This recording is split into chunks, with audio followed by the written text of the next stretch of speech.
आज Atharva direct झुडिओमध्ये Cadbury's गायब करायला निघाला. तर हॅलो अण्णू, जय श्रीराम.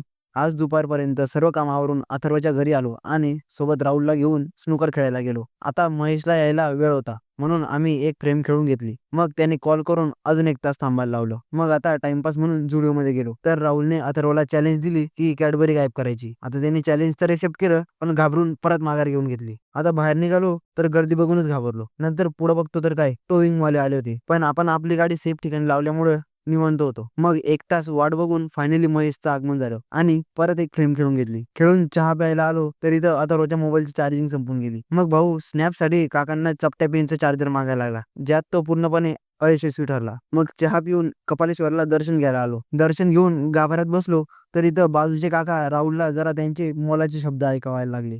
मग अथर्व आणि राहुलला सोडून घरी आलो. आज मामाचा बर्थडे होता. मग रात्री इकडं आलो तर इथं शंभू त्याच्या गाडीची हाय स्पीड दाखवत होता. आता बर्थडे करून केक खाऊन आम्ही हात धुवून घेतला आणि बॉक्सचं काहीतरी नवीनच इनोव्हेशन करायला लागलो.